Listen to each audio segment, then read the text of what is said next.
I've been saying this for months, like, bad things are coming. This is not going to end well. Truly, because, like, put a pin in it now. Put a pin in this date now, as well as, like, any other times that I've said this. It's the 23rd of October, 2024. Bad things are coming. It's not going to be pretty for the United States. You know, there's a lot of people like, oh, you're being hysterical. Uh-huh. Okay, well, we're going to see. Because America, like, the United States had the option, didn't they, to adequately regulate social media back in the day. They had the window of opportunity to manage these echo chambers and, you know, contain the levels to which radicalization would have an impact on their political conversation. They had opportunities to sanitize the cable news industries, and they have failed spectacularly on every single count. And now, you know, as a consequence of that, we all sort of have to deal with it, don't we? I will say this, though, like, just quickly. I am never not amazed by the people who support Trump. That is what is endlessly fascinating to me. You know, infallibly fascinating.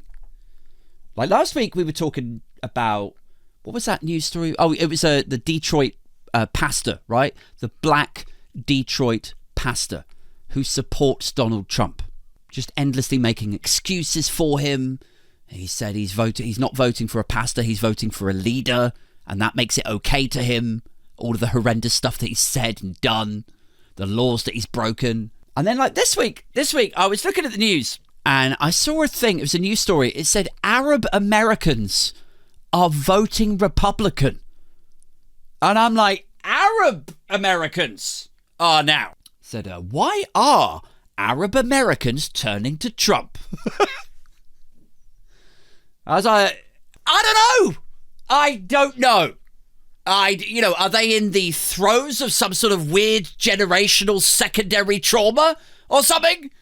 You know, from the places that their parents fled and escaped? You know, like your dad was rounded up and persecuted for his religion, and then the whole family had to run away to America, and then you were born in America, and even though you are American, that whole thing, that trauma has passed down to you in the generations. It's secondary trauma. And now you don't feel like you're valid or respected unless you too are persecuted and oppressed for your religion or your skin color or your creed. Like, is that it?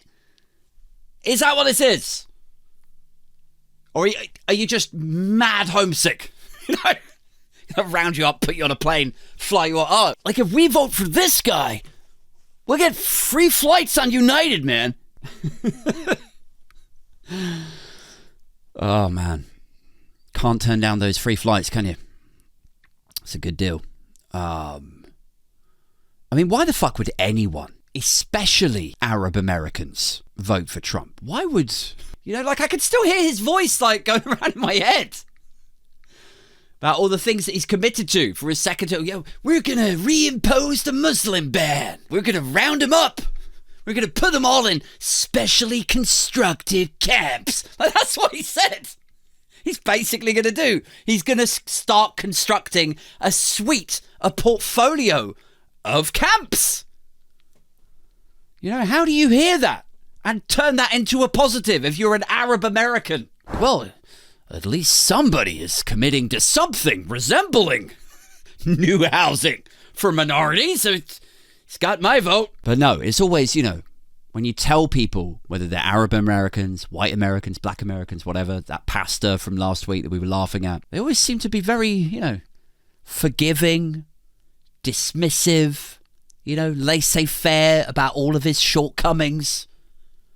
They're always like, oh, come on, man. You know, he's made mistakes. Okay, he's made mistakes. We've all made mistakes. Okay, so he's a little bit rough around the edges, all right? Like, it's always that shit. He's a little bit rough around the edges, I say, as he loots the public purse, defrauds students, and oversees a coup. He's a little bit rough around the edge. Like, his people always dismiss criticism of him in such a jokey, light-hearted way, don't they? So, well, you know, he's made some mistakes. Have you made mistakes? I have. Oh, come on now. Like, all politicians are dirty. They've all got dirt on them. The only difference is he's having his aired out in public, on blast, all the time, because he's so much of a threat to the swamp. And you're like, oh.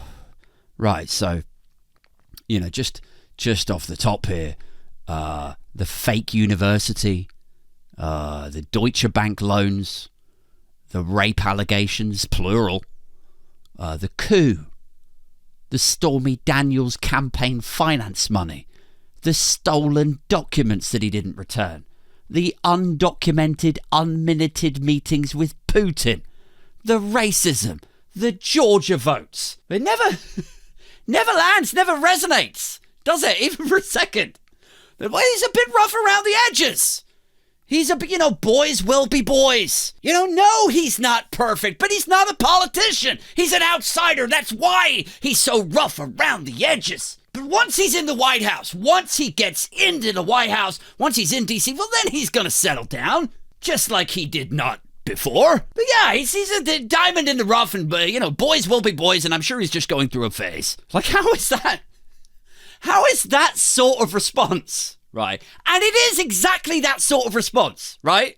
We've all heard it. We've all seen the vox pops. We've all heard the interviews. How is that sort of response not exactly the same sort of response as you get from lazy parents when they are parents of an obviously psychopathic teenager? You're trying to warn them, trying to get their kid some help, trying to persuade. You need to get him to talk to a therapist. I think he might have some issue. You might want to get him medicated. These lazy parents are like, no, go.